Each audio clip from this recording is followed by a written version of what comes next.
Grande Sampa.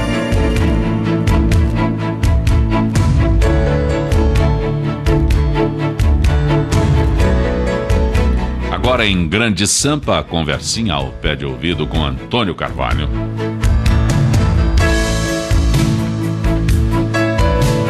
O Paulo Elvio Teixeira, nosso ouvinte já de longa data da Ilha Comprida, que é comprida mesmo, né, Paulo Elvio? Tem 75 quilômetros. E eu conheci a Ilha Comprida numa época que a gente tinha que rodar de carro na praia. Imagine você, eu não sei, hoje deve ter modificado bastante, inclusive com a ponte que foi feita aí sobre o mar, né? Mas o Paulo Elvio pede para a gente comentar um pouquinho sobre, já que a gente estava falando de passado, de Atlântida, etc., comentar um pouquinho sobre Sodoma e Gomorra. A informação que eu tenho, eu não posso provar coisa nenhuma, de certa forma, até agora espanta as pessoas que ouvem. E ficam pensando que a gente inventou isso, ou quem contou isso pra gente também inventou. Mas os livros sagrados das religiões, como nós estamos até fartos não, porque a gente comenta isso sempre aqui, nós estamos sempre comentando, eles são um freio para a sociedade. É por isso que eu não admito crítica a religião nenhuma. A melhor crítica que você pode fazer a uma religião, porque a crítica pode ser positiva ou negativa, é você olhar para dentro da igreja. Se estiver cheia é porque tem gente gostando. Se está gostando, por que você vai criticar, né? Não adianta criticar a igreja católica, igreja muçulmana. Não adianta você criticar a ortodoxa, isso, aquilo, espiritismo e não sei o que mais. Cada um tem aquilo que precisa ter. Um dia um amigo meu me perguntou, puxa vida, mas a igreja católica está tão defasada. Você chega na igreja católica, pergunta para um bispo, por exemplo, até um cardeal, quem é Melquisedeque? O nome dele está lá no Velho Testamento, ele abençoando Abraão que lhe pagou dízimos. E depois você vai ver de novo esse personagem Melquisedeque no Novo Testamento da Bíblia. E quando Cristo é sagrado sumo sacerdote segundo a ordem de Melquisedeque. E você pergunta para uma alta autoridade teológica, ele não sabe lhe dizer quem é. Aí você vai, por exemplo, num livro chamado o livro que mata a morte. A editora 3 editou esse livro em português aqui de um espanhol, que já citamos várias vezes, chamado Mário Rosso de Luna, que nasceu em 1850 e foi o maior filólogo e polígrafo que esse mundo já teve até hoje. Na página 45 desse livro, você vai encontrar lá o calendário tamil do final da Atlântida. E ele, com a autoridade que ele tem, ele foi professor da Sorbonne, para você ter uma ideia, a Universidade de Paris é muito antiga, né? Ele foi professor lá. Descobriu um cometa, repetindo a informação que já passamos também para você, com um lápis e um papelzinho na mão. Ele fez uns cálculos e descobriu um cometa, que é só você pesquisar, você vai descobrir que é verdade, que recebeu o nome de Cometa Mário Rosso de Luna em homenagem a ele, né? Um ser extraordinário, desses assim que espantam a humanidade, mais ainda que Isaac Newton, Júlio Verne, etc. Só que Mário Rosso de Luna é um ilustre desconhecido, mas para quem conhece e tem consciência da sabedoria desse ser maravilhoso que viveu entre nós aqui, faleceu já no século XX, início do século XX, sabe muito bem que o conhecimento dele de filologia e também de escritas antigas, línguas mortas, etc. Ele era o maior polígrafo que esse mundo já teve. Sempre deu-lhe autoridade para explicar, por exemplo, o seguinte para nós: a palavra Melquisedeque é dupla, Melquisedeque. Aí o professor Henrique Zé de Souza nos explica, fundador da Sociedade Brasileira de Eubiose, que Melqui é um nome, Zedeque é outro. Melqui quer dizer mal, Zedeque quer dizer bem. Melqui quer dizer o diabo, Zedeque quer dizer Deus. Ou por outra, ele é o senhor das duas faces, aquele que faz o jogo da vida. E portanto, quando Cristo, que era um tremendo de um conhecedor desses assuntos que a gente comenta aqui, Mas os cristãos não sabem disso, porque só as escolas iniciáticas o sabem. Cristo, por exemplo, era o chefe de uma escola iniciática extraordinária que consta que foi fundada pelo pai espiritual do Cristo, o profeta Elias, né, que deixou prontinha para ele tomar conta dessa escola chamada Ordem dos Irmãos da Pureza, e que, tendo em vista a morte prematura de Joshua Ben Pandira, esse é o nome verdadeiro do Cristo, ela foi para o Tibete e lá adquiriu o nome de Ordem dos Bantjaus, que traduzindo do tibetano para o português dá Ordem dos Irmãos da Pureza do mesmo jeito, quer dizer.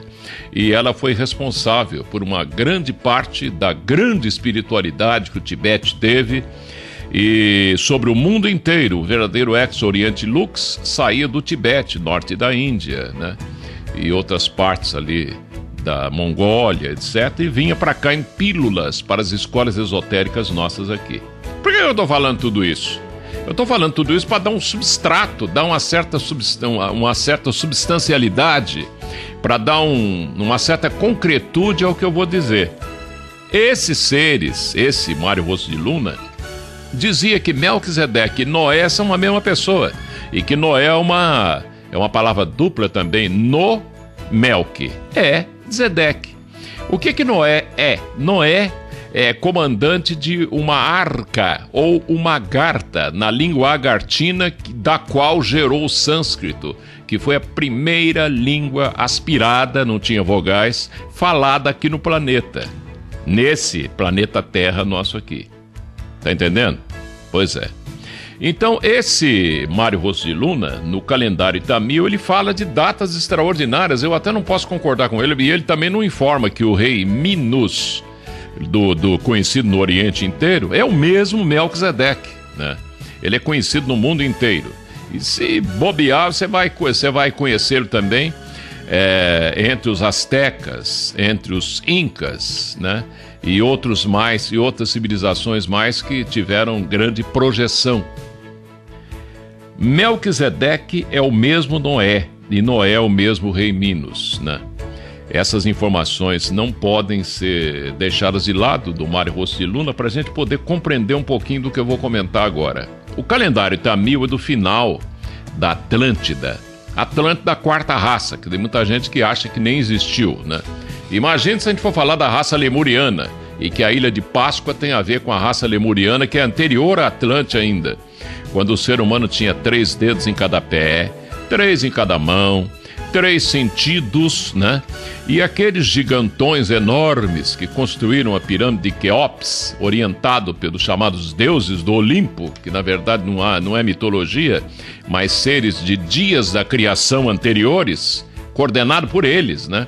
Pega aquele bloco de concreto, aquele bloco de pedra ali, pegava 100 toneladas, era fichinha para um gigante daquele carregar. E existia aqui na face da Terra também, até uma certa época, um líquido um pouquinho mais denso que água, né?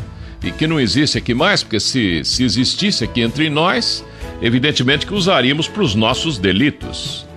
Um líquido que você pinga uma gotinha numa pedra, ela vira uma gelatina. E você acerta do jeito que você quiser. É por isso que ninguém descobre quem que fez a pirâmide de Quéops e por que uma pedra está tão bem colocada uma na outra. Se você tiver uma resposta melhor para isso, passe para mim, porque eu não sei.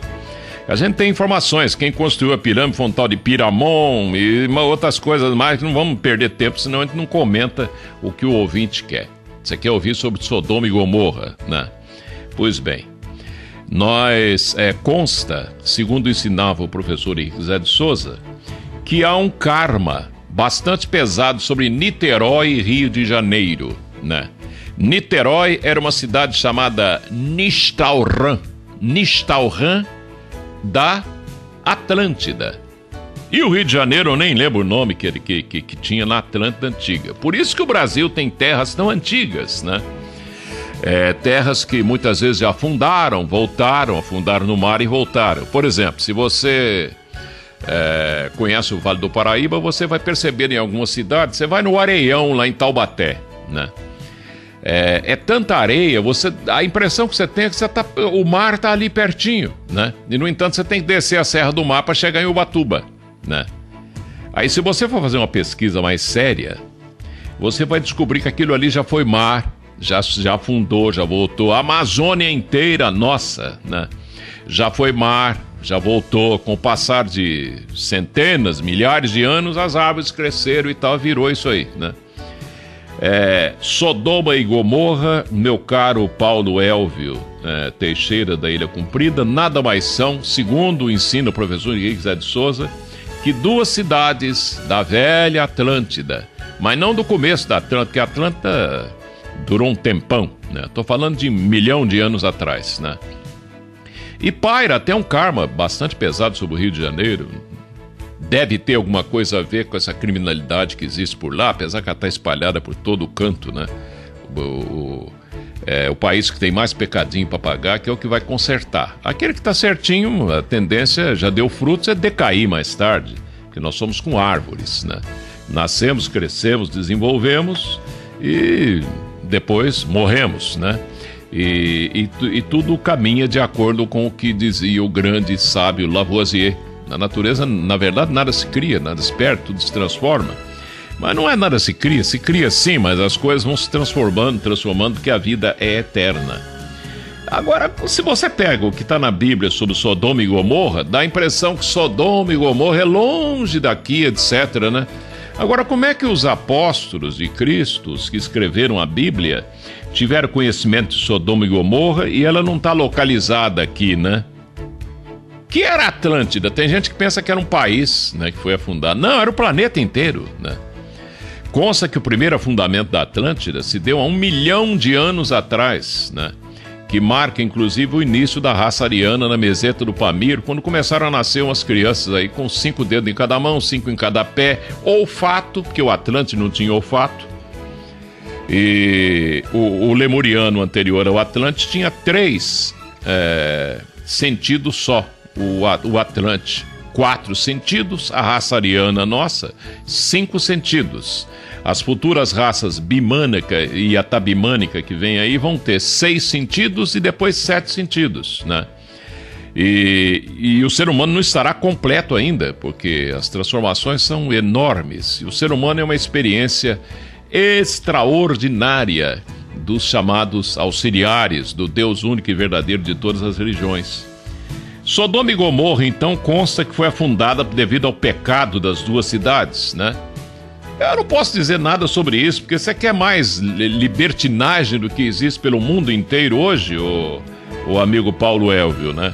Sodoma e Gomorra hoje é fichinha perto do que acontece por aí, né? Só abrir um jornal, ligar a televisão, tá lá, ménage à Troie, ménage à Troie, ménage à Quatre-Vents.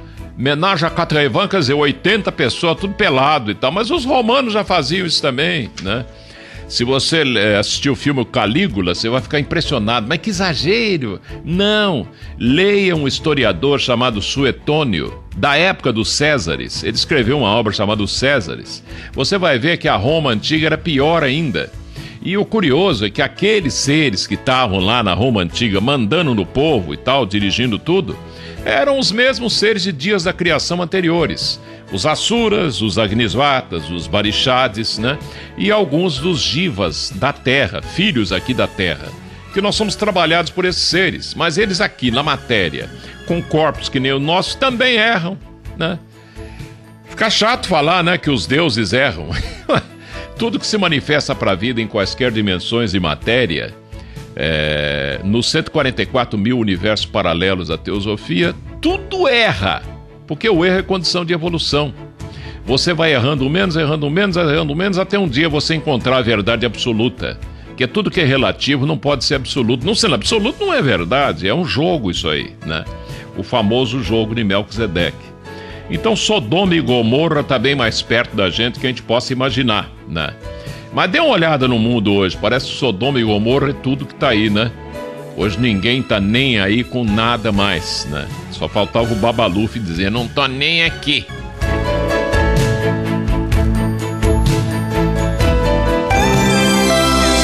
Grande Sampa.